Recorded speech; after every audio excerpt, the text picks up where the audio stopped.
Are you disappointed about Mourinho? Am I disappointed about Yeah. it?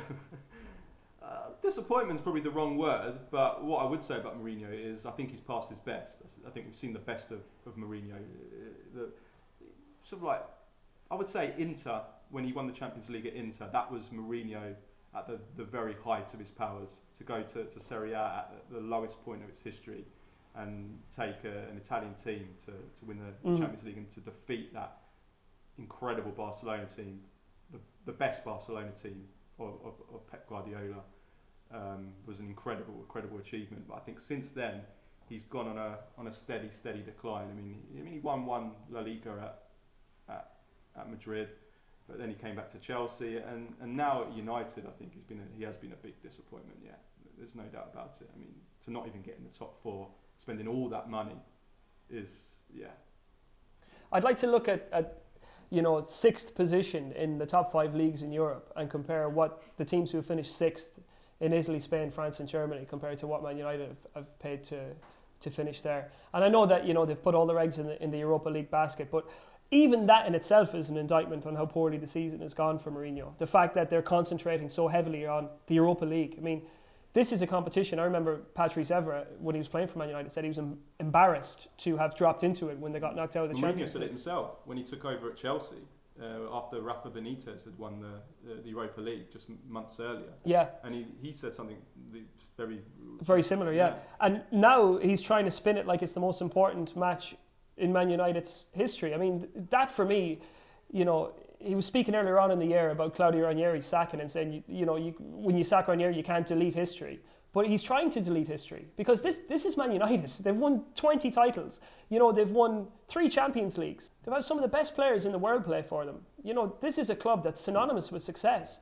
And he's trying to make them believe that Europa League is good enough. And one thing I don't like about it is for me, the fans are complicit in all of this because in a sense, they're kind of happy to be there. There's still full gates at Old Trafford every week. You've got people defending where the team are in the league and saying, no, we need to prioritise. Hey, Ajax qualified for the Champions League through their league position. And now they're in the Europa League final as well. Why can't Man United do that? Yeah, it's been embarrassing the way that Manchester United have played as well. For a team like Manchester United that spent all that money, and the second leg against Celta Vigo, was it 32% possession at home? And they were that close to going out. And they should have gone out. John Guidetti puts that chance away. The pressure would have been unbearable. I mean, awful football. Before Ibrahimovic got injured, there were games where it was Ibra and Fellaini up front, and it was long ball up to the both of them. And it's quite funny with Mourinho, he's contradicting himself all the time. You can almost compare him to Trump, when Trump came in as American president, and since then, within a matter of weeks, he's broken every single promise that he'd made. And Mourinho, if you actually watched his very first press conference... he was talking about winning the league title. He's going to bring the glory days back. We belong in the Champions League. And now he seems to be in a situation where he's convinced everybody that Man United are where they need to be. And that's why I think, actually, Man United and Jose Mourinho are very well matched at the minute, because I don't think either of them can take the other out of their funk that they're in. United are where they are since Ferguson retired. Mourinho is where he is since, as you say, he's been on the wane now since he won the title with Real Madrid, even though he won a title with Chelsea as well. And I just think they're meant for each other. And not in the sense that, 12 years ago they were meant for each other, where you could actually see Mourinho maybe overtaking, all that energy, all that power, and coming in and becoming a new Ferguson with a spark under him. I just don't see that same guy there now. The thing is with United, they're one of the, at least in the top 3 biggest clubs in the world, financially anyway. Yeah. With all the money that they've got, they should not be where they are, and that is down to Mourinho. I mean, he made those 4 big signings, and they've done all right. But if you look at this summer, if you actually look at how much work Manchester United still need to do, there's no way that they're going to be challenging to win the Premier League next season. Well, if you look at the spine of their team, look at the money. For me, look at the money that they spent on Pogba. They probably need 4 £100 million players every summer for the next 4 years. Yeah. And that would get them back to the level. That's not a ridiculous thing to say. No. If Ibrahimovic was 25, it wouldn't be so bad. The problem is they need to go out and buy a world-class forward, which is going to cost you know, 100 million. They're going to need a world-class goalkeeper. Yeah, because if De Gea leaves, yeah, they need the defence needs work. The centre of midfield needs work. There's so much work that needs doing, and everybody knows how much work the team needs. So everybody is going to inflate their prices accordingly. Yeah. And again, it's not like with Pep Guardiola, where Guardiola he's taken criticism at Man City this year, right? But he's gone in there and he's tried to do something. Yeah. And over the course of his life cycle at Man City, they will become a better team. They will win titles. He's brought the average age of the squad completely down. And, you know, although there's been setbacks this year and people have pointed and laughed and said, oh, that didn't work out, and there's been sneering at Guardiola, hey, he's an innovator and he's trying. Whereas Mourinho has just, he's taken this safety-first, risk-adverse approach and, you know, tried to make sure that United don't lose games. And you can see that in this pathetic undefeated streak that they've been on. 12 draws and 13 wins in 25 games. That is not a good record. Pep's got a plan, and Mourinho is just, at any sign of the first bit of struggle, he's got reverted to type. Yeah, exactly. Gone back to the trenches. I look at it. Look at the striker situation, for example. So Mourinho has Marcus Rashford, and he could play him through the centre, and he could build his team around him and say this is our striker for 10 years. But what does he do? He brings in Zlatan Ibrahimovic, who's 35 years of age, because that is a classic Mourinho tactic. Bring in the short-term fix, make sure that I get my results, and damn the club after I leave. Now look at Pep Guardiola and what he's done at Man City. He's got probably outside Messi, Ronaldo, Higuain, Lewandowski. He's got one of the top 5 strikers in the world in Sergio Aguero. And what does he do? He drops him. He tries to make him better. He brings in a contender for his place in the team to show him exactly how he wants to play. And if Aguero can't get with that program, you know, Guardiola's not going to put him in the team just so he can fix up some results for a season or two and then he can clear off again. No, if he can't get in the team on his own merit, he's going to put Gabriel Jesus in because that is a young player who he wants to play, who will play exactly how he wants him to play. I mean, I have my concerns over Pep Guardiola's man management as well, to be honest with you.